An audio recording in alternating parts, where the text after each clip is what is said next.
It feels somehow like Goosebumps 2000 lasted as long as regular Goosebumps. Yeah, right? Isn't it weird? I mean, time is elastic. I know that we've lived a longer life at this point, so I guess experiences are different, but yeah, this was It has taken us, but it's been a smaller percentage of our long lives that we have lived, and yet it felt precariously long at times. I hate this millennium, I'll tell you that. Yeah, 2000 stank. When we switched over, we're going to skip. I don't think it's going to even get cool to be back into the 2000 stuff. I'm just kidding. That's happening right now as we speak. People got them sleeves with the piping on them again. Remember that? Wait, what? Remember when every sleeve had to have a stripe going down it? Oh, like for your clothes, not for comic books. Yeah, sorry. I immediately went to Magic cards. Wow, it really says a lot about us. What sleeve means to each of the three of us. To me, it means the body that I rent to put my intelligence inside of because I'm a very rich person who has an AI, or not an AI, I've been put into God, I hate that term for cyberpunk bodies. Sleeves. Ugh, listen, it's tank top season. I'm not thinking about sleeves. Sleeves are dead to me for the next 3 months. Sleeve up these cobras, these pythons? Hell no. Let them free. Don't tread on these pythons. So, leaving behind Goosebumps 2000, now we're going to have to find even crazier shit in RL's catalog. Has got more. His empire has never ended. He keeps making more books. As far as the light touches, his empire is underneath of it, and he has not stopped, and he will not stop for as long as we can tell. It's definitely going to make explaining what I do to people like in a bar even crazier, because instead of being like, hey, do you remember R.L.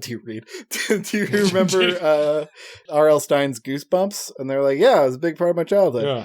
That previously I'd be like, well, he wrote another series of those in the late 90s called Goosebumps 2000, and I review those. Oh, first. yeah, I kind of remember seeing those. I didn't read those, though. Now I have to be like, well... You guys go that far in the explanation? I'm like, we just read Goosebumps books, man. You get it? And they're like, yeah, I get it. And that's all I just leave it at that. I usually say I record a podcast. I'm so sorry to tell you that. I also apologize, yeah. And I'm not one of those. Like, we don't have ads. I love in our Discord, people, our great fans were like, I love that the Goosebud guys keep it real. They don't run ads. They're non sellouts. And we were like, we would totally run ads if anyone wanted to advertise. Yeah, I like that it thought that maybe it was based upon our integrity, and I hate to break it to everybody. I hate to break it to you. It is not our integrity. Our integrity resides within our laziness, probably more so. It's encased within a serious apathy towards seeking out ads. Yeah, if you have a product and you want to advertise it and you have money that you can give us to do that, you know what? If you have a cool product, come to us. If you got something cool, I don't want to just advertise any old thing. Or a lot of money. Or a lot of money. And a really desperately uncool product. The coolness of the product should be inversely proportional to the amount of money. Yeah, if you've got like a machine gun that shoots skateboards and can turn folks into skateboarders, I mean that probably has implications, and I'm not sure that might be a weapon. I'm not sure we could advertise that, but it is cool. I call that the Awesome Cool 47, the AK-47. We'd have to check with a sensitivity consultant first to see if we can market the Awesome Cool 47. I mean, if I'm picturing this correctly, you mean like, you know how the Ninja Turtles, those toys, they had like a pizza launcher? A lot of their like weapons were pizza based. Whoa. And, it's just a big square box that just shoots a wide disc at you. And I'm thinking if you could have something like that essentially you have to expertly fire at people's feet, and just as they step underneath it gets a skateboard on them. I guess that's okay. I think you need to still like have consent. It's still a little dangerous, which is what I think that people that love guns like. So I think it's still going to appeal to gunners. It'd be fucked up to bring it to like a funeral or something. But you could say the same thing as many products. Like many products. A gun would be a fucked up thing to bring to a funeral. And yet some people like have a 40 gun salute at their funeral. That's true. Okay, you're right. That's the one time that it's okay. What this would be great for, if you don't have enough pallbearers, shoot a couple skateboards under there. That's what I was thinking. Let the coffin go down on. So here's the sad part about this skateboard gun is it seems like it'll be easier to put skateboards under other people as opposed to yourself. Well, it's a grim image pointing the skateboard gun at yourself. Well, no, you don't put it like at your chest, but like if I was like, I need a skateboard right now. Well, that's why you need a good guy with a skateboard gun at your side at all times. It's like, oh shit, I'm late. You throw it to a stranger, and you're like, skateboard me. Then the stranger, I guess, like gives you the skateboard, and you're more radical, and you ride away. At that point, you don't need the skateboard gun anymore. Somehow, skateboard guns are going to become obsolete because of this, and I don't know how it's going to happen. But I think we might have accidentally made them useless. We've tanked the market. I'll be honest, as one of the sharks in this tank, I'm going to say no deal. Wow. Well, if you'd like us to destroy your product conceptually from the inside out, then talk to us about advertising at Goosebuds. And if you'd like to fund the skateboard gun, you can talk to us at goosebudscoolideas.gmail.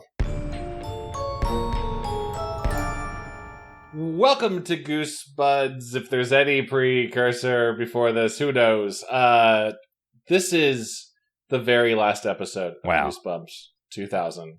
Wow, this is it. Oh, what? Just 2000? Oh, I was ready to hang it up. Nope, Paul, you're not. Nope, Paul Kevin, I'm dragging you back in. RL's empire still goes. I was all psyched. I was going to sign up for my old temping agency. I still have the really long polo they gave me. You got a polo at the temp agency? Yeah, they gave me like this really long polo that like went past my knees, but it wasn't like big. It was just long. Do you have to wear that when you temp for other places so they know where you're from? Yeah. It was. It had the logo of the temping agency on it. So that's kind of fucked. That's kind of like there's no way for you to feel integrated with wherever you're temping at. They just know that you're a placeholder. Well, or they know that hey, you're available. Yeah. Maybe. Oh yeah. Okay, come talk to me about future jobs. Or they know you have a unique sense of style with your long polo. Yeah, they're like, wow, that guy's bending over, but I ain't seeing no crack. He's got it together. So welcome to Goosebumps. This is a fucking weird episode. There's a weird energy today, but it's fine. You know, Goosebumps Series 2000, the last episode, ushering in the dawn of a new millennia. Yeah. Interestingly enough, today's book, the last one of Goosebumps 2000, is the only Goosebumps 2000 book that was actually published in the year 2000 or onward. What? Wow. It's been a lie? Yeah. Earth Geeks Must Go, our last book, was published December 1999. This book, Ghost in the Mirror, was published January 2000. I guess they thought once Y2K actually hit, there was nothing scary about 2000 anymore. Yeah, if we lived. Yeah. Yeah, they were playing on the end of the world implications of 2000. Which was a big deal. You know what I was thinking about? I don't want to derail us too much, but we don't talk about the world is ending, but we don't talk about like the biblical end of the world anymore. We kind of got over it after it didn't hit in 2000, and we're like, well, I guess it's not happening. Once we caught Nostradamus with his pants around his fucking ankles, he didn't know shit. More like Nostradumbass. Yeah. Can't top. Just seen a big National Enquirer tabloid covers his Nostradumbass and just like a dunce cap on him. It's like, we all hate him now. We're still alive, unlike you, idiot. January 1st, 2000, the New York Post. This is the headline. Nostradumbass. Yeah, I guess there's just no luster on the year 2000 once you're actually living in it, which is, like, I was there. It's true. This new millennium kind of sucks so far, I'm going to be honest. I mean, yeah, we haven't read the Goosebumps books from this new millennium yet, so who knows? True. Chad? Maybe it's been really they get cool. better. Maybe we've been missing out on the cool stuff. I know we're in like the Roaring 20s right now, right? We're like the new Roaring 20s. Is that a rule? Do all 20s have to roar? I feel like our 20s are just kind of grabbing their tum and going, ooh, ooh, my tum hurt. Oh, my tummy. How about the rumbly tumblies to 2020s? Yes, the rumbly tumbly 20s. The Pepto 20s. The Bismuth 20s. Indigestion 20s. I like that more. Our next, I just want to, show you guys where we're headed next. If we decide to continue in the chronological order of Goosebumps series, the next one would be Goosebumps Horrorland. Okay. Different cover artist, Brandon Doorman, comes in and takes Doorman? over. Yeah. You're not my dad. I want to go hang out at Tim Jacobus' house. Where's Timmy? Yeah, what? I didn't agree to marry a new man. I don't want to judge that. Yeah, I don't want to judge our new stepfather, our new book father, just yet. But I also gotta say, like, what happened to Timmy? Something good happened to Timmy. Something real good happened. Maybe Tim Jacobus was like super into Y2K stuff. Like he had basically been like, RL, this is my last cover. I can't do it anymore because we'll all be dust. I'll be, and he's still in the bunker. Like no one came to get him. Maybe he had to stop Y2K from happening, and that's why Goosebumps 2000 ends here. He's like, okay, I did all my work in 1999. I'm finished up. You have all your cover arts, so I got to go back to saving the world from Y2K. Yeah, he entered a crucible that looked like the vehicle that Axel from Twisted Metal 2 drives. And just the wheels, two wheels that his arms and legs were strapped into, and he just turned them with his sheer will, and that's what he's been doing. That's why the world hasn't ended. If he stops, we're doomed. Thank you, Tim Jacobus. Thank you, Tim Jacobus. Saluting emoji. And thank you, R.L. Stine, for being there. Ghost in the Mirror. This. I thought this was a pretty good send off to the Goosebumps 2000 series. I actually kind of like this one. Well, it was in what seems like there was a bit of a pattern going. It was like every other pattern, right? Like you had a real clunker, and then you would have a real nice one after that. And I feel like we all kind of agreed that Earth Geeks Must Go really didn't do it for us, right? Yeah. No. This one for me had a lot of promise because I've always found mirror ghosts to be terrifying. Were you guys scared of Bloody Mary as a child? I was a little scared by the idea of Bloody Mary, and then I did it, and nothing happened, and, well, that fear is gone. You did it? You said the words? Yeah, you say the words, because, like, there's, like, 7 of us, like, so we're all in the mirror together, you know, like, either it's gonna be the biggest news story of the state that 7 children are found bloody murdered in a bathroom. I mean, if Bloody Mary is strong, but she's not going to 7v1 you. No, that's the thing. That was the thing, Chad. You're supposed to do it alone. Yeah, you're not supposed to form a gank squad. Oh, what? So Bloody Mary's a coward who won't do it unless it's a 1v1. No, she's just not going to get spawn camped. She's like, I'm not gonna go out there if I'm just gonna get killed. Like, wouldn't it be great if like we discovered that Bloody Mary like ectoplasm was like super powerful, so everyone just starts spawn camping Bloody Mary and forcing her to manifest. The Bloody Mary drop rate goes down with each person that's in the bathroom. Oh. As we learned in this book, things that live in the mirror just want to beat the shit out of you. Yeah. Here's why I always thought Bloody Mary was scary. She was always hanging out in the room that I had to go in. I can't not go in there. You know, there are multiple things. You have to always go to the bathroom at some point. I couldn't avoid it. Maybe I could have. I would have been a real sick child if I had. But I didn't. And so, like, every time I went in there, I was like, don't say it, Paul. Don't slip up, Paul. You know? Like, that's where it was the part of me that thought maybe it was just going to blurt out at some point. Yeah, like someone's like yelling to you in the bathroom, "Hey, Paul, what kind of cocktail do you want? What is your dad's favorite drink?" Bloody Mary, I'm sorry I didn't hear you. Could say that a couple times. Everyone was trying to trick me into getting bloody married, and I never did it. Was Bloody Mary just supposed to kill you? Was that all she did? She scared you to death, I think. I think she scared you to death, maybe. Okay. Well, normal things can do that. Yeah. Yeah. She just like pukes all over your place and just leaves a big mess. And you get she plasms you. We're off topic. Ghost in the Mirror. I liked it more when it was called Let's Get Invisible. You know what? Damn, I'm saying he's calling it out. Well, this one's got Jason Slovis in it. What was his name? Jason Sloves. It's Jason Sloves. He's your basic wimp. Where are you getting Sloves from? Like, does he say his name's Jason Sloves? That's what the Wikipedia says, baby, and I always trust the Wikipedia. How the fuck does Wikipedia know this? They know everything. They've done the sleuthing for us. You don't even have to do it. I don't remember at any point them saying and my last name is Sloves, but you know, maybe if the wiki says his last name is Sloves, then I guess it's true. Wikis never lie. They data mined this book. They got it. Don't worry. I trust them implicitly. I just feel like I would have remembered a stupid name like Jason Sloves. And Jason is 12 and he has an older sister, Claudia, who torments him. Jason's a real loser. He says, "I'm your basic wimp." Jason is a normal child who loves his wrestling posters. Oh, I thought he loved the World Wildlife Federation. I kept wondering too. WWF. I was like, oh, which one is it?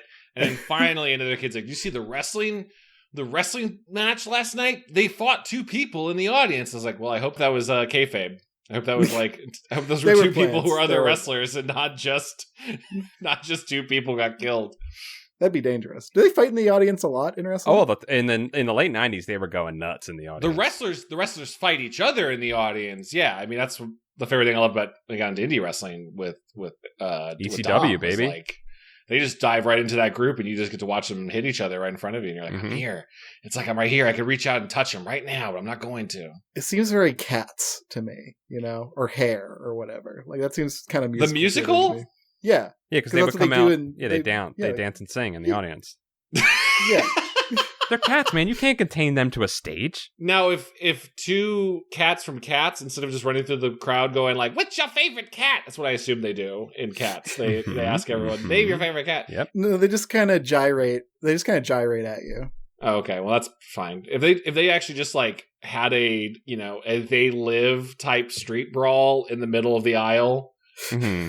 Just meowing and howling and hissing at each other, that'd be fucking great. It's on brand for cats, too. So Jason's a weakling. Run-of-the-mill basic wimp, and his sister is strong and a strong personality, and also maybe a serial killer, because one thing she likes to do is to scare her brother by getting a dead rat, attaching hooks to it, and pulling its dead body towards his face. Classic prank. Claudia's pretty based. I just completely didn't process that. What the fuck are you talking about? That's That's chapter 1, baby. That's chapter Jesus 1. Christ. She rigs up a fake rat and scares her brother with it. And at that point, I'm like, Claudia's cool. That is not cool. I was fixated on her. They just really described her red and blue band braces. Which I was like, oh, it's red, white, and blue. It's for 4th of July, everyone. We're topical podcast. Yeah, Chad. Claudia is a patriot, all right? She loves her country and she loves capital punishment. Yeah. Yeah. And she loves playing with the corpses of dead animals. Like a real patriot. She did not kill it herself. It was pre-deaded. Well, we have no official source. Well, that's what she says. Yeah. That's her story. But she loves her country, and I believe her story. Patriots never lie. Patriots seldom lie. And we also have Fred, who's a gangly little skinny boy. That's Jason's friend. And Fred is funny and smart, but he's bad at sports. He's really bad at everything. He's bad at sports, and he's also bad at video games. So what do you have going for you, Fred? Well, he says he's smart. I assume he's good at school. He kicks ass at role-playing games, man. He'll min-max the hell out of a role-playing game. Also, he seems to be just like a nice, supportive friend for Jason. So, like, that can be the thing you're good at. We fall into a quick rhythm in this book too, where it's Claudia terrorizing chapter and then Fred playing therapist chapter. We do that back and forth for quite a while. At some point, Fred's like, maybe we play like a monster fighting game. We'll be better at those. And Jason's like, no, sports. And then we're like, maybe Fred just needs the right genre. I think, like I said, I think he's a numbers man. I think you get him in front of a Dragon Quest, and he's going to take you through the whole journey. He's going to he's going to throw you on his back. Yeah, I bet Fred just plays that shit at home though. Yeah. Like he's always like making up excuses to go home. Like, oh, my mom says I got to be home, and he's like peacing out. And I'm like, I was that kid, and I was just going home to play video games by myself because I was socially exhausted. Yeah, you were just grinding. You needed to go home and grind. Yeah. Claudia also pulls another classic prank that goes completely unappreciated by her ungrateful brother. She puts spaghetti in his bed, and he thinks it's snakes. Now, you got to admit, with that prank, a lot of the work is on Jason's fearful mind. Yeah, I can argue that Claudia has prepped and primed that fearful mind, where she is merely reaping the benefits of the hard work she has put in. Well, she at least cooked the spaghetti, right? That classic shape of putting dry spaghetti in someone's bed. There's a bunch of dead snakes on my bed. I wonder if that was a real thing, like RL experience, like a real terror. A tormentor who put spaghetti in his bed, or was he just eating spaghetti one day? I usually like to rib RL and the types of horrors that he comes up, like the types of pranks. I'm like, that's not scary. I actually think that you crawl into bed and you have any old slimy thing in there with you, your mind's going to go racing. The bed is that is where I'm at my weakest and most vulnerable. All guards are down. Any terror can set me off. Yeah, I mean, I've put my hand in cat puke that was unexpectedly on my bed. Oh, a nightmare. Real terrifying. Claudia really doesn't exist much in the story other than to do some fake out pranks. Yeah, she's there to just kind of like make Jason think that it's just Claudia playing pranks on him. Right. So that kind of like makes the the tension for the mirror more scary, but we know it's the mirror because we've read the title of the fucking book. So. Yeah, not a lot of, compared to other Goosebump books, I feel like the inciting incident of the mirror is not particularly momentous or big. No, but we get to it fast. And there's good setup for this, because Jason's dad has been laid off. Times are tough for the family, and he's still living in his room with all of his childhood furniture, his baby furniture, and he's being constantly ribbed for that by Claudia. Yeah, Claudia's like, why don't you go to Pier 1 and get some real fucking drawers? Go to Crate and Barrel, you poor bitch. And Jason's dad has been laid off for a year, and they're still living in the same house. So, like, the 90s were pretty good. Mm-hmm. The 90s were great. The 2000s really do suck. Yeah. The family does find a couple of good pieces at a local vintage store and brings them home for Jason. Yeah. They find a dresser, and they find a obviously haunted mirror. Yeah, ignore the dresser. The dresser's not super important, but I guess it kind of is. The dresser pulls aggro briefly, because it has a. I got a real MMO mind today. It pulls aggro because it has a faulty drawer that they need to sand down. So they're not even paying attention to the mirror. The mirror is perfect. Jason loves the mirror. In fact, he loves it a lot because Jason's a little self-obsessed. Yeah, he does say that, like, he doesn't like his appearance at the beginning, and I thought that would be more of a theme of, like, the kind of body, like, dysmorphia kind of thing. Mm-hmm. Of just, like, because Claudia's like, Jason, you're so vain. You're always looking at yourself in the mirror because you think you're cool. Yep. And he's like, I don't think I'm cool. I've got the same weird hair as my sister has. I was like, I don't know. That's kind of interesting. Like, having a little thread of self-loathing could have led to, like, a haunted ring, cursed ring kind of scenario where the mirror gives him power or something like that. That would be my biggest problem with this book, is I think the horrors are a little bit of narcissism based to start, maybe the slightest little bit, but they quickly move past that, and I think you don't have the things that I think are truly scary about a mirror are not as explored as they could be. RL, I think, thinks he needs to go a little bigger than he does need to go. Yeah, things degrade into rubber suit monsters pretty quick. Yes. But I think that's what makes this Goosebumpsy. True. You have to have a little bit of that letdown where it's just monsters or something like that. Like, Discipline is baked into the genre. It's been a while since we've done Let's Get Invisible, but a similar, like, you're in a mirror dimension of some sort, and people can just, like, we're going to replace you. We can't get too cerebral. Yeah, so the other character we need to introduce is Buzzy the Terrier. Buzzy the Terrier has really fluffy eyes. It's probably a very cute dog. My internal image that I had, rat dog. You know what a rat dog looks like? That's the dogs that I have, yes. Yeah. It's any dog that looks like it could be best friends with a rat. Like it was raised by rats. I mean, some rats are cool. Like, here, I'll send you a rat dog. Like pizza rat. Terriers are meant to kill rats, right? Like, that was their Yes, thing. I believe so. At least, centuries ago, they were meant to kill rats. Now they are worthless but lovable dogs. Yeah. Chihuahuas, terriers, dachshunds. Love them all. Love them all so much. That's a goblin. Yeah, a rat dog is like a four-legged goblin that you're friends with. Yeah, breeding has made them into some sort of new homunculi that they depend on us now to live. Yeah, we have completely disabled them from being able to do any of their dog duties. We were like, you know what's fun is, what if we slowly bred an animal over time to have a skull that doesn't fit any of its needs? I love Buzzy. Buzzy's a sweet boy. Buzzy is a sweet boy. He's kind of a scaredy cat like Jason, and he doesn't bark. He's just a good dog, except when he's scared or whatever. He'll do little barks. So we learn Dad's out of work. We learn Fred sucks at sports. Jason's parents make over his room, and he gets the mirror and the cabinet, which doesn't matter. Stop looking into us mentioning the cabinet or the dresser. It's not a big deal. Don't worry about it. Seriously, it doesn't do anything. Stop asking about it. It's not on the cover of the book. Don't worry about it. Fred and Jason are playing video games, and RL refers to the console as the video game player. Yeah, I love that. I wanted to talk about real quick video game verbiage in this. We have video game player, which it was always system, right, guys? Yeah, a system or a console. But an old man, I could see calling it a video game player. I could see that. I feel like he had to ask his kids at this point what video game terms were, right? No, dude, because he refers to them playing against the machine. Well, he says we were really working those controllers. We were using both hands, and I'm like, obviously, we were really hitting those buttons. Does RL think it's just like you just mash? That's all you do? I guess the idea of not using both hands to play a video game is what is this? The Wii?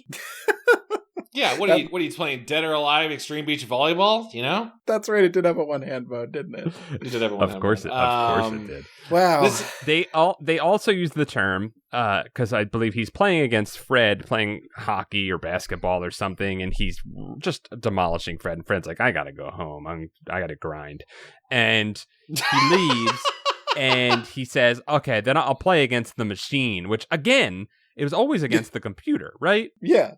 No, you're right. I'll forgive against the machine a little bit more, but I was like, were his kids just using some made up term? Maybe they were being highfalutin because they had a writer dad, so they tried to be creative about their terms. Or maybe they did tell him all these things and he didn't write any of it down. That's true and he didn't too. Want to ask again. He got it sort of right. But also later on, they name check a Game Boy, so that's true. Whatever. Video games get a lot of love in this book, though. After Fred is out of social energy and leaves Jason to his video games, Jason finds a note that says, "You will die. You suck. I'm going to kill you. Fuck you." Well, I mean, you're not wrong, but the wording of it, I was so ready for this to be the setup for a big fake out. Oh, let's hear it. The note says, "Beware. Bring this into your house, and you bring death." And Jason assumes, Claudia planted it. She's like, no, I don't even know how to write. I couldn't write this note. I don't even know how to write. What's that? She says, deny. I kind of thought and Jason even goes like, oh, did this fall out of the mirror? But what I thought was the stupid fake I was going to be, the literal piece of paper is what you're not supposed to bring into your note. Like the mirror is fine, the dresser is fine, the paper, bring this paper into your house and you bring death. You were close. That's not the case. You were close with the sort of throw you off the trailism of the misdirect. My smooth brain was not on guard for any sort of fake out. No, I was just kind of. I just assumed the ghost in the mirror dropped that out as a little amuse-bouche of terror for Jason. Yeah. Wow, yeah, fancy term. So no leads on the author of this note. No, he thinks it's Claudia, but it's not. She denies. We find out that Claudia is popular at school, which I just want to say, confirms my theory that sociopathic tendencies are prized and rewarded in modern America.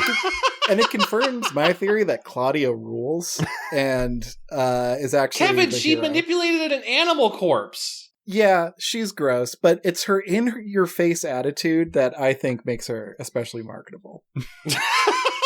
I think she should be on more merchandise for Goosebumps. Jason notices that Buzzy, who is a sweet boy, is barking at the mirror for no discernible reason. And at this point, also, even Fred has I swore I saw something in the mirror while we were playing video games. That's crazy. Yeah. Mm-hmm. That's it. That's it. Book's over.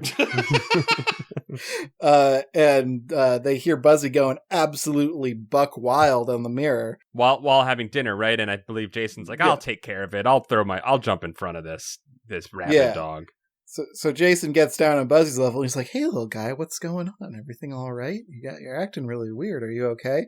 And Buzzy, or we will soon to know him as Yzub, goes right for his throat. Mm-hmm. Bites his neck. Blood runs down his neck as he describes. That is no joke on your part, Chad. The book describes the teeth upon his throat, which picturing a little rat dog is an adorable. It's an adorable assault. This is in Goosebumps 2000. RL has truly dipped his toe into TLT, True Life Terror. And this is a little TLT because the dog attack is some true life terror with a little dash of HSK, hurting some kids. He loves TLT lead into some HSK. And you know what? I'll also just call out. There's a little bit of I think too much ADP, which is anti-dog propaganda. Okay, Chad, nice try. Well, listen, this is a mirror dog, and also it's a monster just taking the guise of a dog. We know that Buzzy's a sweet boy. That's actually a good point. I feel like this is the umpteenth Goosebumps book we've read where a character is attacked by a dog and it's a misunderstanding, or it is a dog and it is evil and the dog just bites. Like, I don't know. Dude, put an elephant in there. See, Mario's got elephants now? Throw an elephant in there. Topical. I don't know. What fucking animals we give them now? We done frogs? Yeah. Camels? No, we can't do camels. Elephant? Were you preparing this bit? No. For a while. No.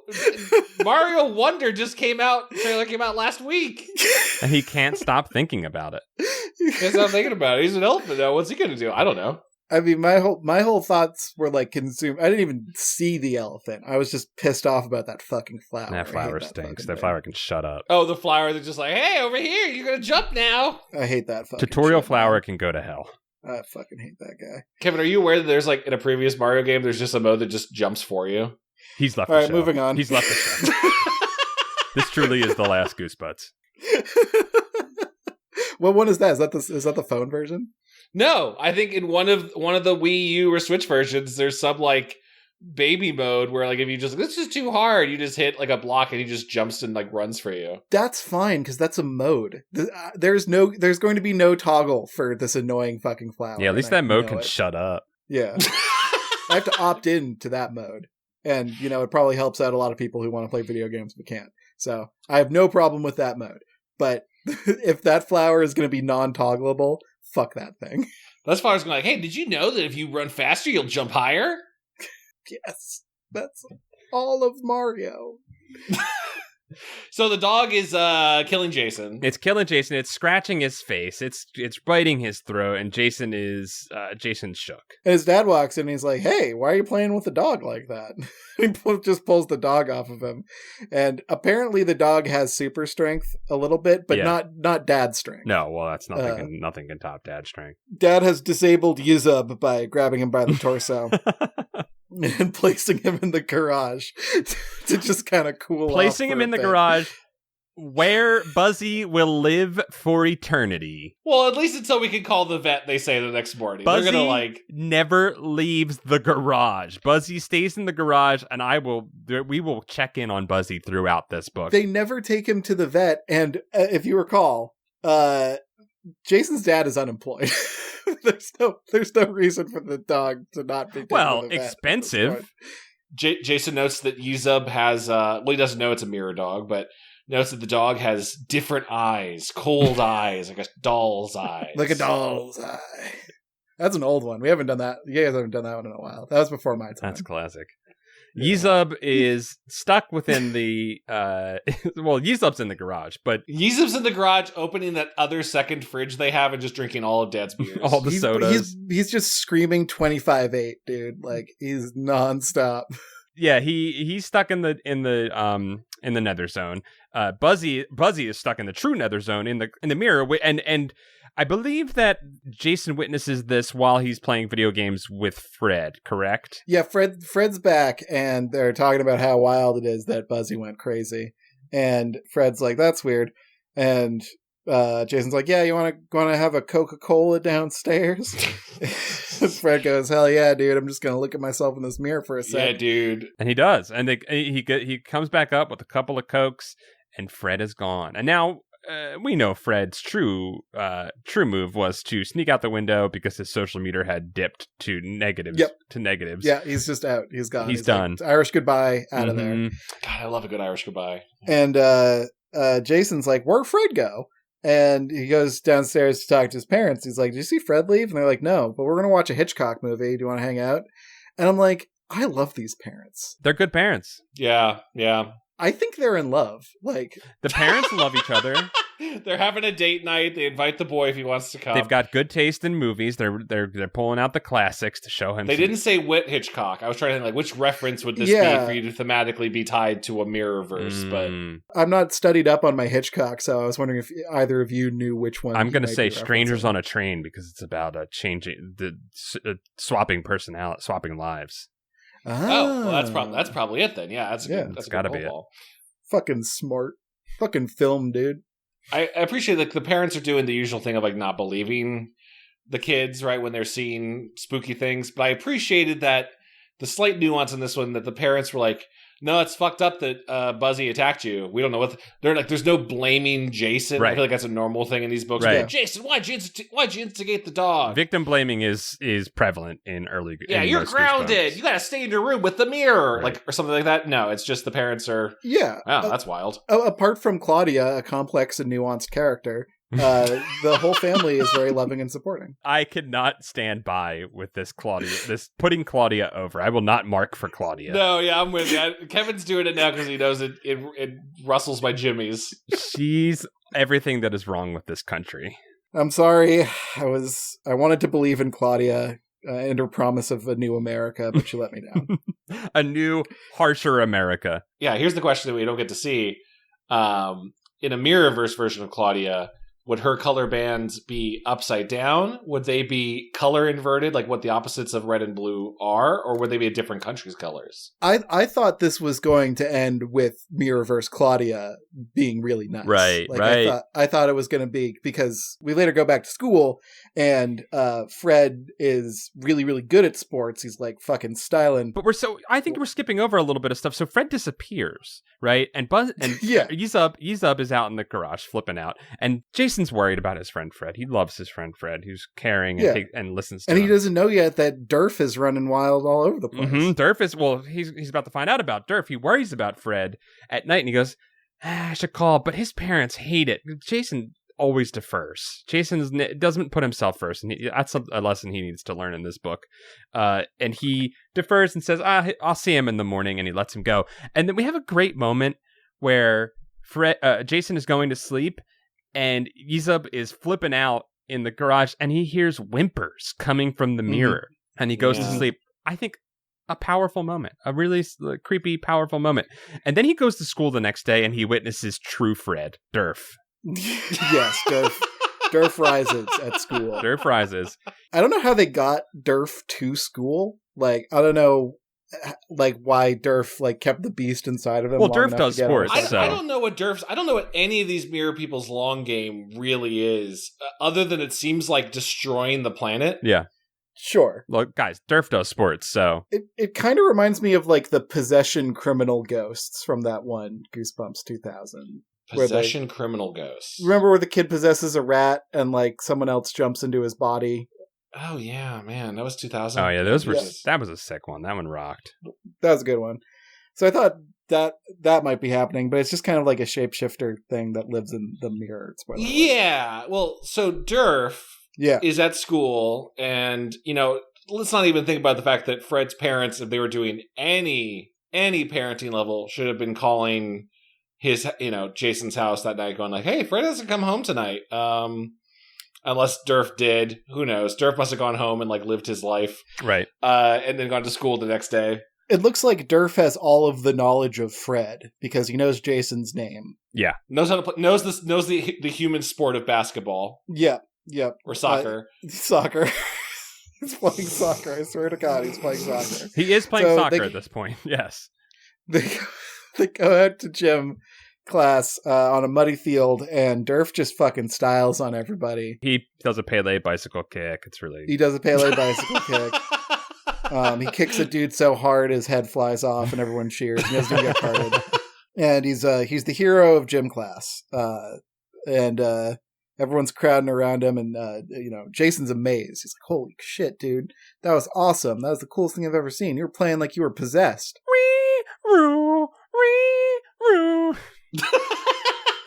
The mood runs cold, and Durf just beats the shit out of Jason for saying that. Another moment of TLT where Fred, he whoops Jason around the field. He climbs upon him. He's punching him in the face.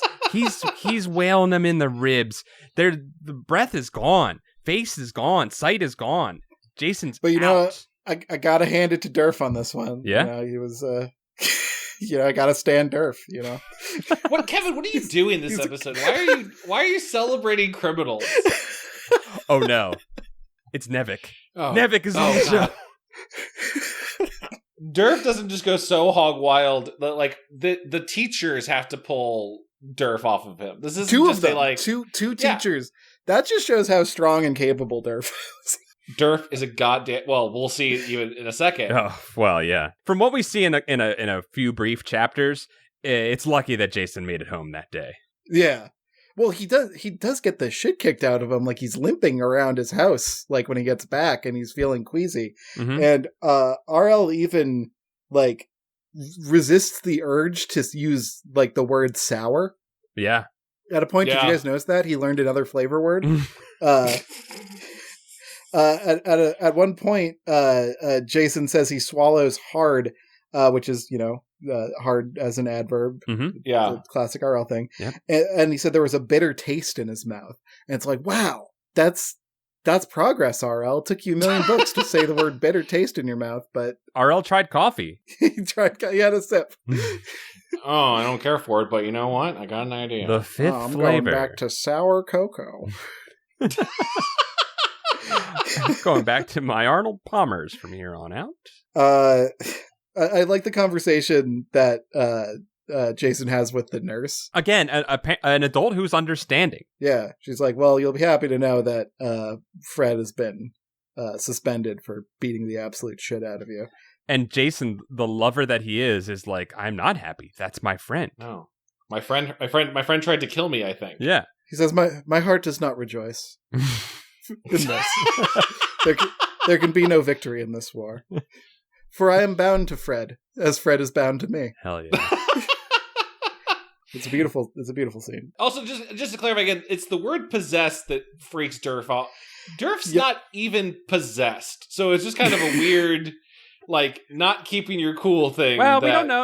We don't know what Mirror World is like. Maybe being possessed in Mirror World is really offensive. So, or the word means something different. All we know about mirror creatures is they enter the world like completely consumed by the desire to kick the shit out of one kid in particular. Yeah, that's true. As far as we know, Jason is the ultimate villain in Mirror World, and everybody just wants to is just frothing to get into this dimension and kill him. Everybody hates Jason.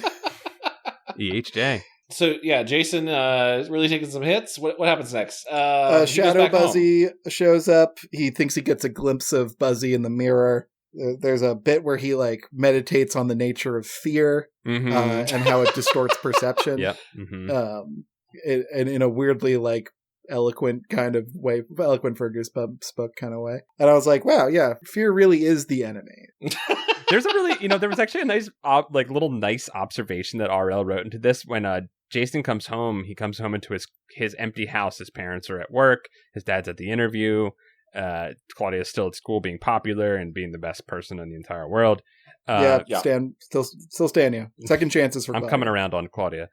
What the fuck? 1,000 second chances for Claudia. And he notes that the house, everything feels loud. That the sound of the refrigerator is louder, and all the creaks and sways within the house feel louder when it's by himself, which I thought was something that actually I was like, that it did feel that way. When you heard the silence in your house as the primary audio, it definitely it amplified a lot of small noises that you didn't notice before, which I just thought was a nice observation, akin to Kevin, as you said, the meditations on terror and fear. Yeah, and like he says this line, I'm afraid of my own bedroom, and I'm like, yeah, man, I also have anxiety. Like it's just. It's good. Like it's a good little line where I remember like, oh, RL and I have some things in common, and one is occasionally crippling anxiety. We are both humans on this earth. Yes. Yeah. And I don't know. I thought that was an interesting moment, and one where I was like, this might be up there in terms of books for me, because there's a meditation on fear in the middle instead of a dumb dream. I like where this goes, kind of going from this point on, to be honest. Of once we start to encounter more of this Mirrorverse, so let's talk about that. Yeah, he hears breathing coming from the mirror, another creepy sort of audio sort of thing, and. He sees Fred appear in the mirror, and I imagined him like the dead elven kings that Frodo sees in the Dead Marshes. Yep. just like he describes the eyes like pale, like I think it was like Fred's blue eyes had turned gray or something like that. Mm-hmm. Yeah, I definitely sense them as a languid frozen body in under some water for sure. Beautiful stuff. And we get for the first time we get Nosage appearing. Nosage being the mirror ganger, the mirror doppelganger. I had to think about that for a second. That's how dumb I am. Yeah, Nosage. It's fun. I think Durf is the best one. I like Yuzub, but Durf. Yeah, Durf works really well. Durf is really funny. Durf has a great moment coming up. Yeah, but he doesn't use any of these in the books. I just want to clarify, but I used them in my notes, and I think he should have. I think he should have referred to Fred as Durf. Yeah, it would have been fun. I like this idea of the mirror spits out your opposite, but he doesn't really follow that idea. Really. No, the mirror makes something evil. Right, it makes something evil that is taking the form of the opposite, but hides something much deeper and much eviler. And Nosage reaches out of the mirror at Jason and attempts to pull him in, and Jason, I guess, falls unconscious at this point. This is incredibly unclear, this moment, because he pulls him towards the mirror, and I believe that he gets pulled in briefly into the mirror, but then he awakes on the floor of his bedroom. And at this moment, I thought to myself, okay, he's in the Mirrorverse now. I was like, this is the beginning of, he is in the world that is Durfed. He is in the world that is Yuzub. The upside Durf. The upside Durf. Sure, yeah. And so, but it's not that. It's just that he has simply been knocked unconscious, but somehow escaped the pull. I guess his conscious, maybe if I'm giving RL way too much credit here, maybe the mirror creatures are they feed on consciousness or something like that. Okay. And he escaped the pull by falling unconscious. Okay. Could be an interesting idea. I'll buy it. And then Nosage is like, I'm your ghost. And he's like, did I die? I don't think I died. Where did I die? And he's like, yes, you died. He quickly jumps on, he yes-ends him very quickly. Yes, you died, Jason. But Jason's, he's violating that rule of he's asking questions. And he's like, you want to yes and, you want to just build on them. No, he's like, no, give me specifics. And it becomes a bargaining scene, which is what you don't want to see in improv. Right. Why did so much more comedy today? Nosage says, come into the mirror. It's great in here. It's going to be very fun. And Jason's hypnotized and he starts walking in the mirror. But then Fred says, no, Mr. Jason, don't come into the mirror. It's bad in here, Jason, run. And then the monster turns into a monster and it fucking slaps Jason with a crab claw. It looks like, in my mind, the first crab guy that One Punch Man encounters. Yes. I love that with the weird diaper or whatever. Yeah, crab lante. Whitey tighties that he's got on. He ate so much crab that he turned into crab. And that's how I envisioned this monster throughout this book. And oddly enough, he also dies in a very similarly manner, yeah. That's actually wow. This is actually one of the cooler monsters in Goosebumps because this is where I started to fall out. Really? Yeah. Well, listen, Kevin, you and I are real mirror opposites this episode. Is the way it was described, at least, just a crab. That's actually pretty cool. I got a weak point for crab people, but the way it described it was his mouth opening up and morphing into turning inside out before it was more of a Cronenberg thing monster that I thought was pretty cool. His head reverse eats itself. Yeah, that's cool. I feel like because this is the last one or something, Scholastic was just kind of fine. They're fine on the kid getting his throat bit. Kid getting beat up, fine on all of this. Kid getting dead. Go for it. Lock a dog in a garage for days. It's all fine. So he gets slapped by the monster, and the monster pulls him inside, and he grabs from his shelf as he's trying to pull himself out of the mirror, as he's being dragged in, he grabs a hand mirror, which he proceeds to try to apply to every single problem he encounters like he's in an adventure game. He doesn't quite know. Yeah. Just click and drag it on every single object, see which one it works on. It's mirror on monster, mirror on Fred, mirror on me, mirror on mirror. Yep. You just can't figure out what the mirror is supposed to do. And the mirror briefly creates infinite monsters. Which begin to attack each other, right? Yeah. And I'm like, is the book over already? Yeah, that seems like the answer to the whole thing. It's really hard to top a scene where infinite monsters attack each other infinitely. Right. So, But he does wake up.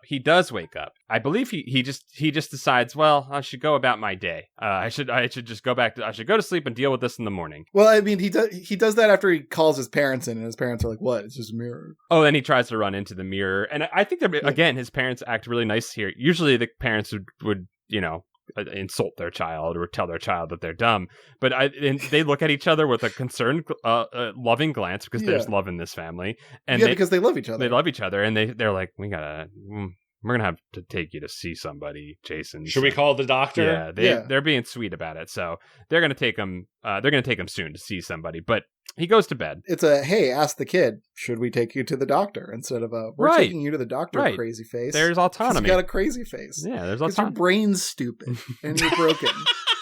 That's what a regular Goosebumps parent would say. Yeah. They'd say, stop disappointing me. You are a huge disappointment. And we have Claudia. Christ, that's devastating to hear. I mean, we heard it, Chad, about 125 times over the last 8 or so years. His parents move over to the whiteboard and they subtly adjust the child rankings, putting Claudia on top. Yeah, they have one of those chore boards, but it's not for chores, it's for the ranking of the children. And Yezub is on there as well. Yezub's always at the top. Yeah, Yezub's climbing the ladder.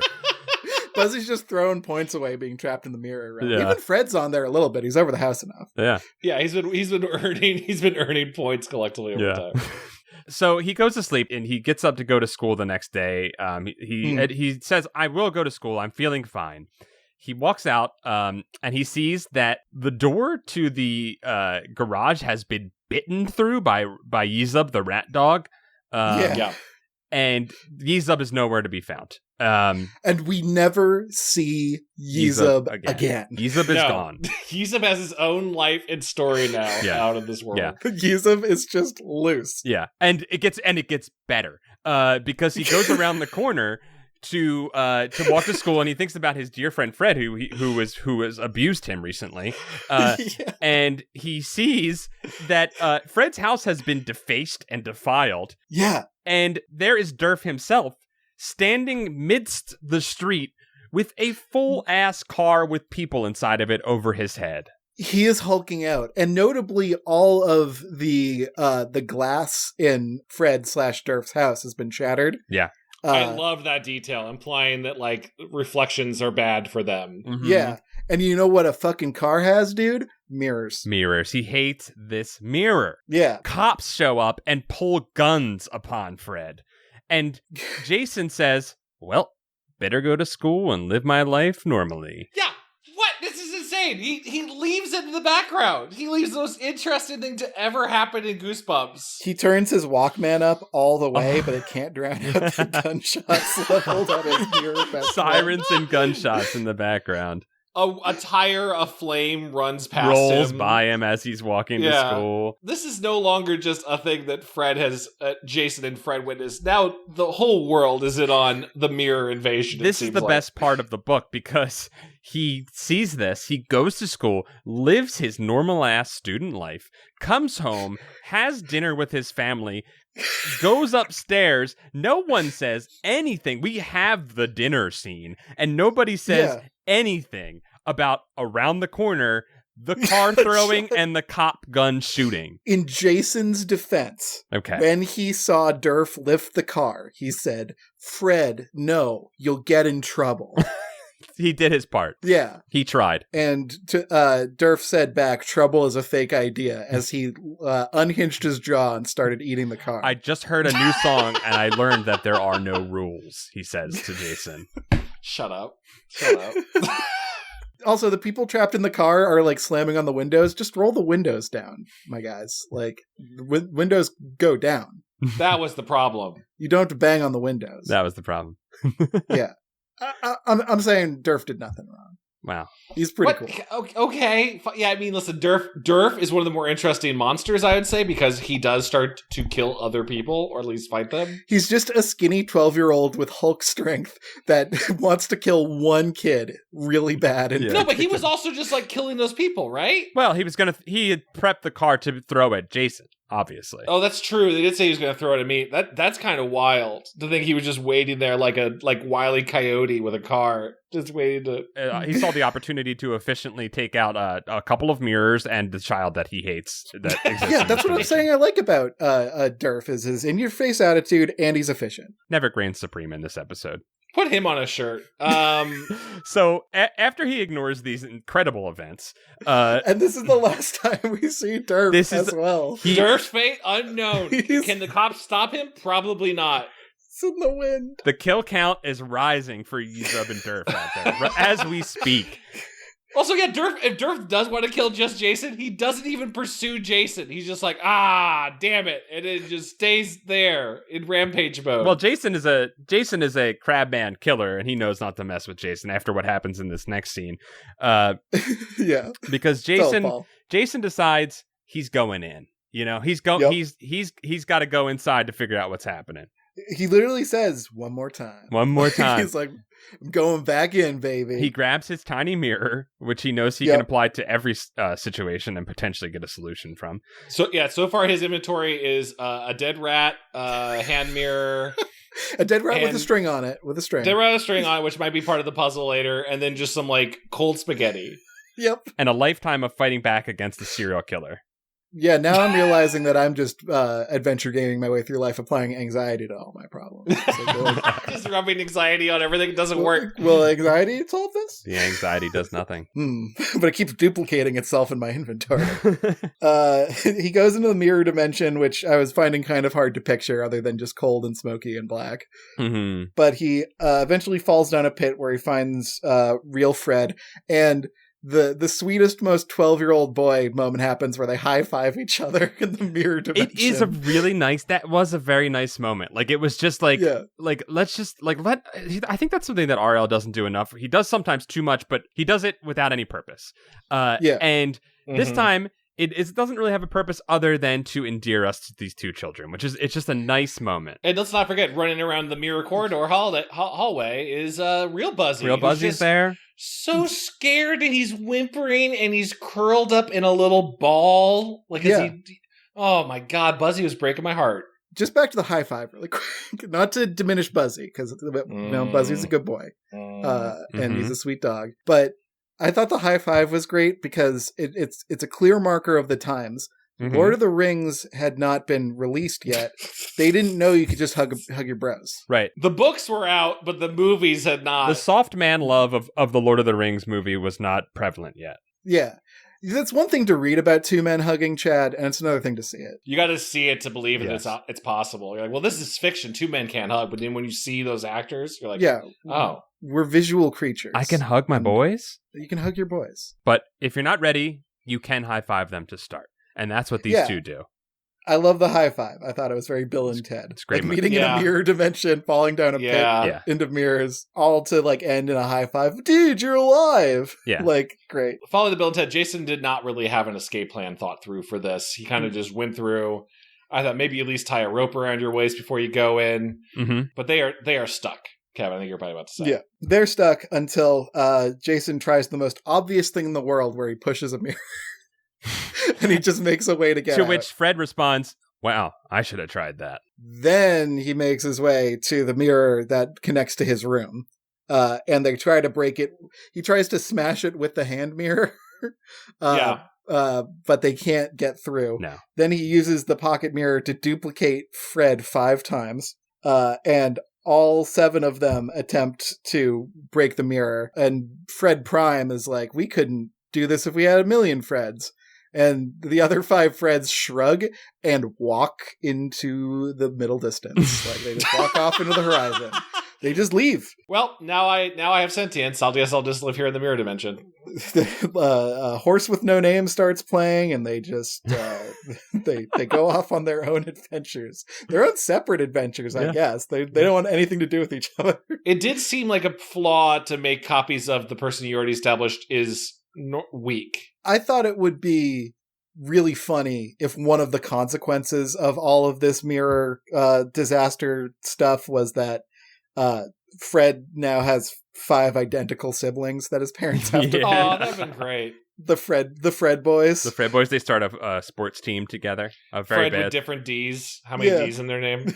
The Fred with 5 Ds. 5 D's. I thought that would be cool. That's fun. But RL just makes them walk away, which is like, I kind of love all the loose ends in this book. I gotta be honest. It's full of them. It's just absolutely chock full of loose ends.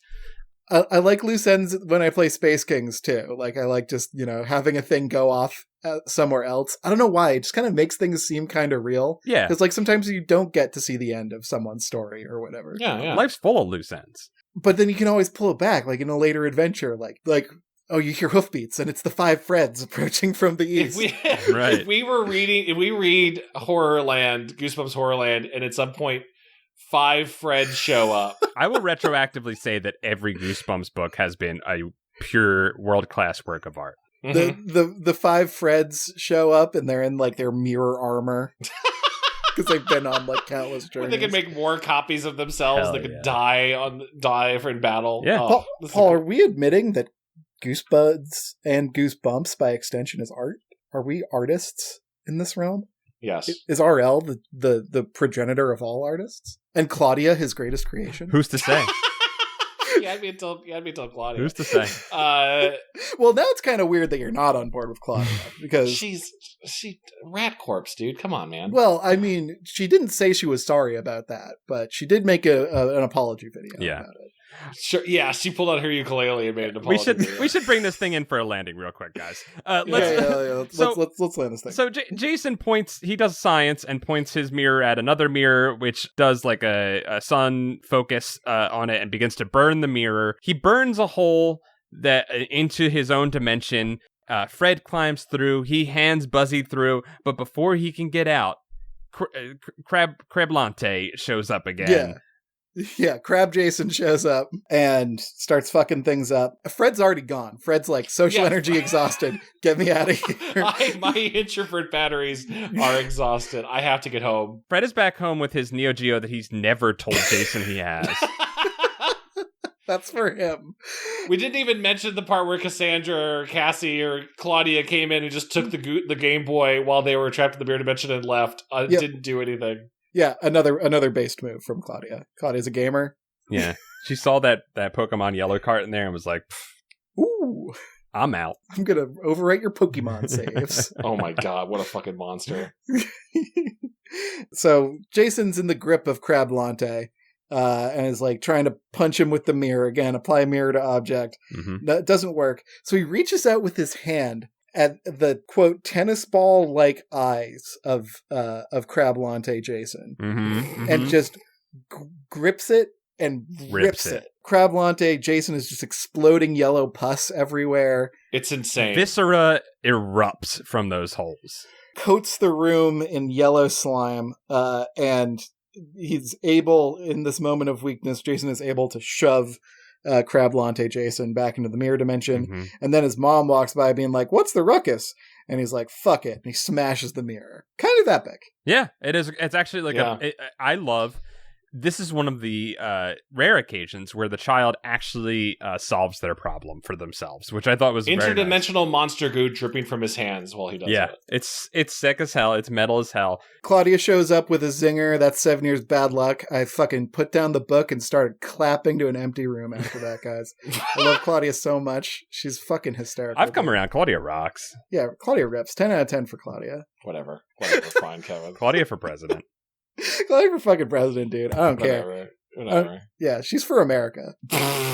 She'll be tough on the people that we need to be tough on. Yeah, but we have one more chapter. Yeah, we have an epilogue. Of one more chapter. They do describe cleaning up the crab monster goo, which I thought was fun, and I liked how his parents are kind of like, well, that's the end of that chapter for that mirror. We're not going to ask too many questions. He said he's sorry and he won't do it again. We'll take him at his word. Like, also, the goo will never come out of the carpet. Yeah. So they got to burn the house down and leave. So Jason finds that note that said, you're going to die if you let this thing into your house. And he's like, whatever. I don't need this note anymore. I broke the mirror. Yeah. But guess what? A snakeman pops out of his dresser from the stuck drawer. What? Yeah. What? And he's like, Whoops, did I drop something? Yep. Did you read my note? Did you get that thing I sent you? He says. Yeah. Did you read my last email? And Snakeman gets the last line of the thing, and I honestly didn't see that coming, but I can't be mad about it. I can't be mad about this twist because it does make sense. These items were both purchased from the same yard sale. Mm-hmm. This was a haunted yard sale Mm-hmm. or a cursed yard sale of some kind. So it makes sense that both items would be terrible. It's fine. But it's an unrelated monster. It has nothing to do with Mirrorverse or anything. It's just a hairy snake. Implication is Jason dies.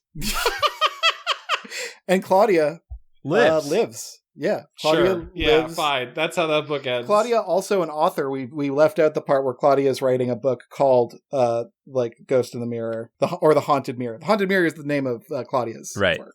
Wait, what are you talking about? Yeah, she writes. You About- don't remember? She writes it. No, she writes a story in the middle of the book, Yeah, she says, I'm writing a story in class called The Haunted Mirror. It's about a girl who haunts the mirror. and her mom is very supportive of it. Yeah. She's like, "That's a pretty good story." She's like, I wish you wouldn't scare your brother, but you're kind of based, Claudia. Yeah, and honestly, Jason's kind of a jerk about it, and probably deserves to have picked up the Death Note. Yeah, and her parents are like, we stand. And they start like dancing around Claudia as she's just like shooting out $100 bills. Yeah, dude, they do the Macarena around her. Did you get a version with bad Claudia? Because I hear there are two versions of this book. Yeah, maybe that's what happened. Maybe you got an alternate universe. I saw there, Spider-Verse, there's different edits of Spider-Verse. Maybe that's what happened. Well, that's how Goosebumps 2000 ends. Not with a whimper, but with a bang. Yeah, with a thud, with a meaty, hairy snake of a thud. Yeah. I think, honestly, if you could have ended it without the hairy snake, and it would have been a better ending. I think 7 years bad luck, as good as a joke, works, because I'm still... That chapter has ripping a monster's eyes out. I know. Like, that's pretty good climax. I didn't need also... Did you know that Flim Flam is right here, and he's got a thing to tell you? There's another adventure. Well, Chad, one of the basic rules of storytelling and in fashion is you want to put a hat on top of a hat. Yes. Mm-hmm. That really completes any look and any story, is just keep adding things on top of a thing, and then you have a big pile of a thing that looks like nothing. It's called the Flim Flam finale. That's how you get that 4 quadrants. Yeah, my advice would be more death snakes for everybody. We learned a lot from the master. That does close the page, turn the page on Goosebumps 2000. We have entered a new millennium of Stein. We talked about before this. We talked about maybe like doing a review and talking about each of the Goosebumps 2000s like really quickly. We might save that for Camp Goosebuds, I think, since we're running out of time. Yeah, I think so.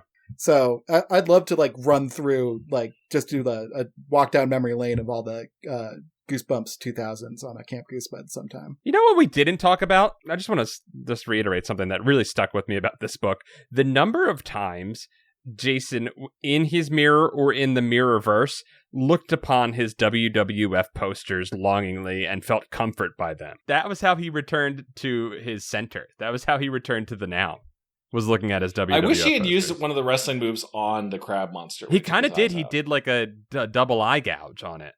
Oh, yeah. He did like an iron claw or Yeah. something or whatever. Yeah, that's true. I wish our Goosebud store sold posters. We need posters. A poster of Jason just fatalitying the crab monster. Yeah, well, is our wrestling Sona shirt still on the Goosebud store? Available now at goosebuds.store?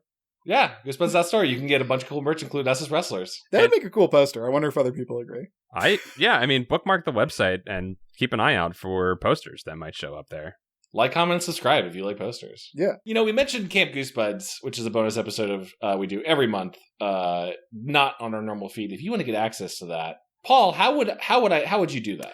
I mean, I would simply type in patreon.com/goosebuds into any search bar on any sort of search engine optimized browser, and I would surf the web to there, avoiding any rat dogs or psycho derfs, Durf boys, Psycho Durf. and I would and not look in any mirrors, and then show up at patreon.com/goosebuds, a place where you can safely donate to us without any fear of accidentally buying a cursed item. It's very true. Guaranteed no curses. I bless every single item with my powers.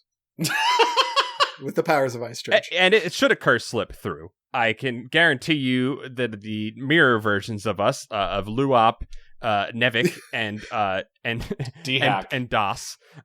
We all are quite kind in our mirror version selves, and strong, good protectors. Yeah. Yeah, actually, mirror version of me is very weak because I'm so strong in real life. Yeah, Wow. that's true. But you were strong. You're strong in will in the mirror version. Yes. Yeah. You just will yourself to do these incredible feats. Patreon.com/goosebuds. Your support means a lot to us and is the reason why we've been able to do now 2 full Goosebump series. Congratulations, gentlemen. Congratulations Wow. to all. Congratulations, you guys. It's 2 for you, 1 for me, I guess. No, you were there. Because I was... You were Okay. there. Feels like the end of Evangelion, just everyone kind of clapping around us. Congratulations. Just the darkness right on the other side. And congratulations to you, listener, for listening to our talking.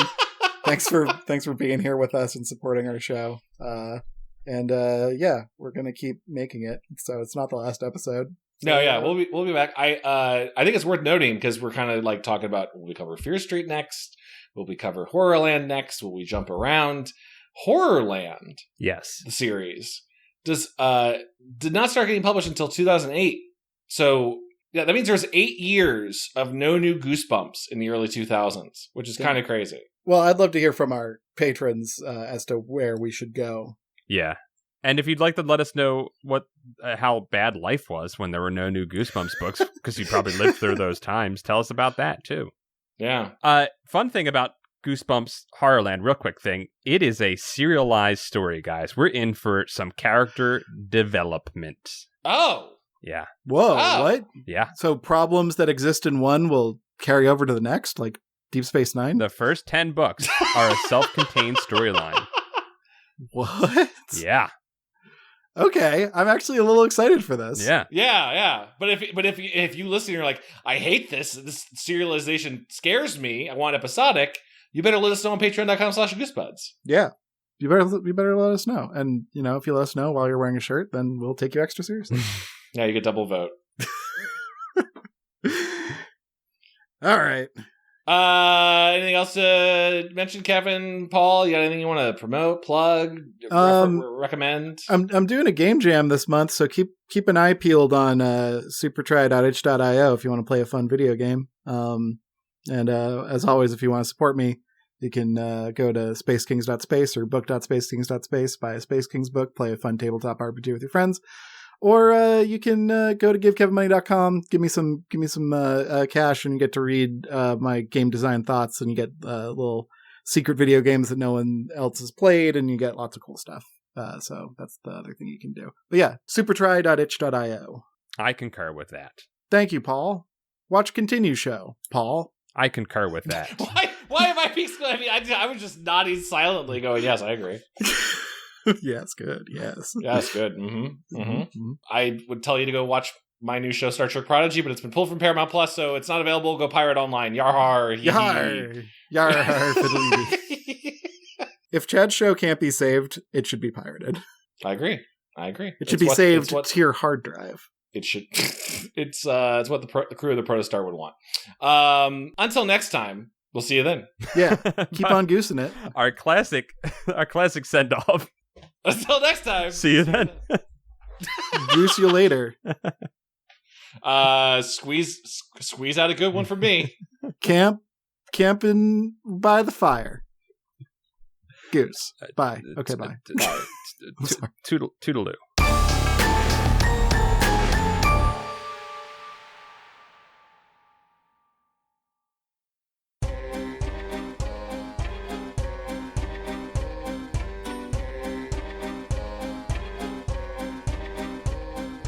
This episode of Goosebuds was brought to you by our Patreon supporters. We'd like to thank everyone listed in the Book of Names. Starting with Stefan Jive Turkey Kuwabara, Hollis Hornbeak, Low Belly Hate Me, Cameron Murphy Audio, Michael McDowell, Hey Josh Robb, Mickey C, Nathan Dolezal, Mike Lanteri, Buddy Moral, Alcade, Mel Dipson. Oh, I'm at the gates of heaven, and the first face I see, Afshin. and the second, Brian Wells. Wait, are we all dead? Dango Twist.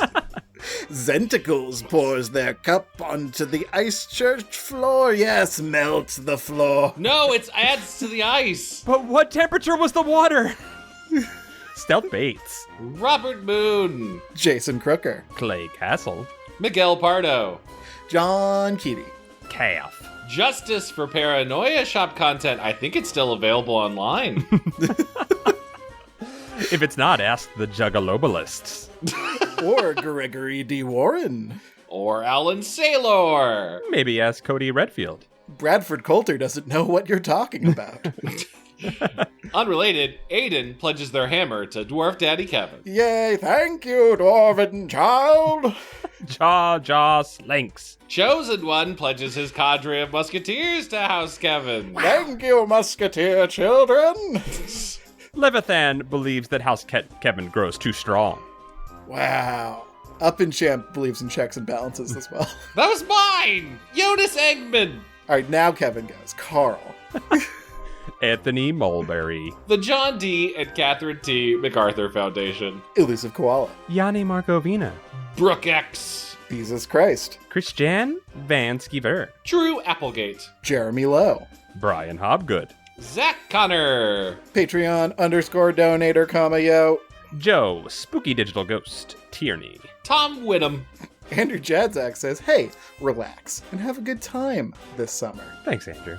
Maybe it wasn't meant to be passive-aggressive like that. The ellipses made them seem actually more intimidating, I'll be honest. I think this summer really sold it for me. Yeah. Because I don't have to relax right now. It can be any time this summer.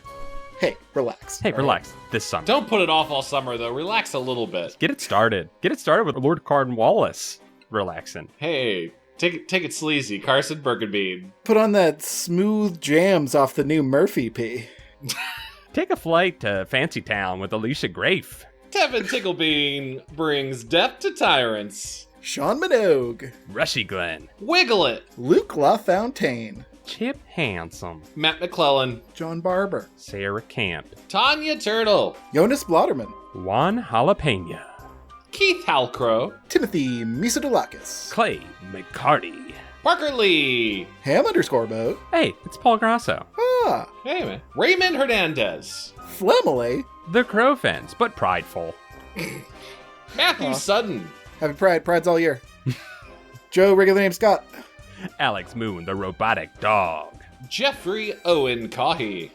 Kelsey Kinnaman. Russell Casberg. Javier Jimenez. Chris Putrikis. Scotty Pippen. Luke Canoodles. Dungeon Kappa. Hugh Boland. Zambambino. Ooh, Ice Acolyte Hamster. Welcome to the fold. Praise the ice, grow it. Zach Weir. Limp Duck. Tobias Clark. Tobias Clark. Beat Virginia. Nathan Remick. Need more kimchi. Estamina, Lord of Paul's Pets. Reed Stubendick. Lee Wood. Chris, hard penis and sleep clothes, Nelson. Cool name. Fucking got me. The gentle degradation of pajama boners to hard penis. It is just a hard penis, but no, you don't really call it hard penis ever. It's way more threatening if it's a hard penis. Joey Evans. Streak. Carewise Gamgee. Kieran McNamara. Diet soda. So I'm still thinking about hard penis. Spiky Yolo Squire has the moves. If you want him back, come to the old factory on Main Street with $10,000 cash, no cops. Cameron Hansen. Jackie Ledoux. Coleman Laguza. Lamb. A pair of Scots? Generally depressing. The Deadly Bulb. Levi Kidder. David Gray. Ben Bohan. Matt, the half-court warlock bachelor. Weeball. Weeball. Bryce Diori. Matthew Bratato. Carb Sun. I am Cornholio. I need TP for my bunghole. Anthony pledges their social anxiety to the people at the beginning of the Book of Names who don't participate in the show. Anthony, those are our rocks. We need them to set the tone. That's really good. The swirling meta commentary in the Book of Names. It's like Undertale. No, this is exactly like Undertale. Precisely like Undertale. I actually meant to say Homestuck, but you know what? It's like Undertale. What is happening? Waiting for Chad to say Boney. Oh, sorry. I was just thinking about Undertale. Boney! Some of Chad's bird friends. We pledge our talents and sharpen beaks to Chad. Nicholas Maloney. Jonas Enevolson. Calamity Carl. Gerb Juice. Burger's Wonderful World. Nick Johnson. Eric Horwitz. Tiffany Lee. Dr. Eggdrop Soupman. Thomas Jancis. Lucretia McEvil. Mutant astronaut in a robot voice. Henry Torbert, also in robot voice. Ryan Carroll, the last human to fight the robots. Jeremy Bowser, the one who rises after the robots. Beauregard Epsilon Hamilton, a.k.a. Hambone, host of Radio Bonaire. Adam Knapp. Ninja Breadman. Megan McCormick Mason. Peanutberg level 69. Logan Derby. Brad Schmelzer. Chick. Helodicus Frenchlin. Aaron Lord. Dr. Chocula pledges every claw and fang under his command to Paul. Callum Mr. Misfire West. Mandy Nasty. And I'm noticing you guys don't thank your pledges anymore. Just saying. Damn! Skullatoran, the greatest pledge. Pledge to me now. I'll thank you, I promise. Robot Arena, thank you. Yoplin. Philip Reynolds, I pre-thank. Nate Benji, good job on the fan art this month. You did great. That was Oh, great. yeah, that was cool. SSJ Trogdor. Yes, follow your heart. Mr. Unimportant pledges this cool rock he found to whoever last trimmed their beard. I just did, but in the shower. Oh, I did it last week. You win, Suckers. Paul. I never do. Ryan R. Davis. Scott Wable. Rocco. Josh Howell. Oh, Josh Howell no longer pledges his zealotry as it has been mocked. No zealotry for anyone, which I would argue is kind of a zealous response. I think we're all getting the zealotry right now. I pledge my blade to Josh for having standards. Damn. The absence, a vow of complete non-zealotry is kind of zealotry. He can't help himself. Evan Bowen. Mike Spaghetti Jones. Greg Musto. Chris. Sean Aston masters the Gundam Death Scythe Hell Amber by a 311 AMV. Fuck yeah. Hi, first time, long time. Allie Rose. Sprinkle Buns. Hilda B. Soggy Newspapers. Chris Kulik. Dakota Kemp. John W. Liam Rogers. Saturn Video. Ollie Sutz. Kate the Great. Mike Hart. Kiwi of Lerv. Serial Killer X. Wade Norcross. Cassandra Harris. Gulliver. Kit Bush. Benjamin Luther. Cyrus Sin. That last name was my favorite. Soap. Big Nick Lane. Kira and Brian are big fans. Thank you. Dennis Wright. I don't want to go over Kevin's pronunciation of exclamation point that we just had, but we need to hear that again. If Kevin, would you play that again, please? Future Kevin. Thank you. Pop. Jova the Moon. The Office of the Goblin Grader. Cameron Gansveld. Blake, Bad Time Having Cabin. Dan Antonio. Were the O's added recently or were they always there? They've been rocking for a while. I thought they were new. Who knows? Filthy Phil Philanthropist. Matt Septor. Greg Gervasi, aka Vita Zen. Pre and post thank to Greg. Paul's Wing does its thing to Sonic's last golden ring tonight at 11. Da-dum. Anthony Rodriguez. B. Farah. CM. Jeff Webb is still a big baby, but we both sincerely appreciate your well wishes. It's been years. Jeff Webb is still a pig. We need an update. Alpaca acquaintance, DDS. I don't know what that stands for, but congratulations. Double doctorate scientist. It's dentist, I think. Jesse! Turaku, the thing that goes doink in the anime. Chris Curto. Cole Gleason. Tanner Hyde. Jesse Boggs. Michael Malloy. Spencer Y. Kyle O'Neill. James Stavronos. Bjarnder. Robert is Holden. Goon Cahoots. Chris, the official Goosebuds chronicler and Ledgerman buyers. Adam Brundle. Greb Comics. Great comics. Good comics. I love them. Anthony Stoker. Don't want to underplay. I said good after chat said great. That does not mean I think they're lesser than great. I think they're great. They're great. They're great comics. They are. Don't neg the comics, Paul. I didn't mean to. It was an accidental neg. Don't rat talk the comics. Get me out of here, Dog Lips Kajoyan. Brody _Danza. Max to the max. Wunderskian. Girthworm Jim. Babette's Feast 2, The Last Supper. I'd watch it. Cool, me too. Yeah. Paul Sentient, my buddy doll, wouldn't watch it. No, you keep your eyes on it the entire time. Oh, wait, you're right. I would always watch it. Hurt, aka Cyberbully. Talene Jones. Logan Kilgus. Boss Ferratu. Starship Dash 9. Brandon Nichols. Angelo Edward Longton Santone. Ooh. Melodies. Bacon the awkwardly unseen. Funny. Proper spaceman. Caleb Snyder, Grandmaster of Spells and Enchantments, pledges his wizard's stave, an ancient tome to Paul. Oh shit, he's got staves. Oh fuck, he's got a long piece of wood. Lumo Nuva. Brian Udath. 3 a.m. sleep. A tall glass of dumb bitch juice. Bobby of the Eastwood, Unlockener of Worlds. Officially unofficial, ducks in public. JW. I don't know about this one. It's fine. Okay. Fine. All right. All right. R.I.P. Chad, R.I.P. Aaron, R.I.P. Paranoia Shop, The Howling Eye has been slinked. You know, we have a podcast.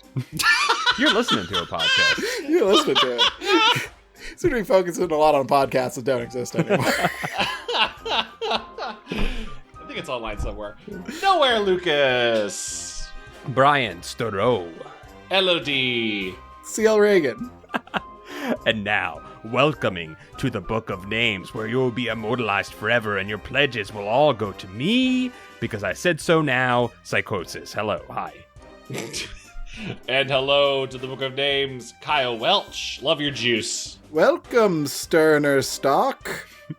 Clint Deerking, pledge your dears to me. Agents Miskatonic. Ooh, you got some secrets there. Welcome. Mystery. And welcome to Justin. Hello and well met, Brian Sika. Hello, and also you, last in the Book of Names, new entry, JK. I hope you're not joking about your love for Goosebuds. You better not just be kidding. Well, boys, we survived another encounter with a hard penis. The maelstrom of names has ended. Thank you all very much. We love you. Goodbye. Okay, bye.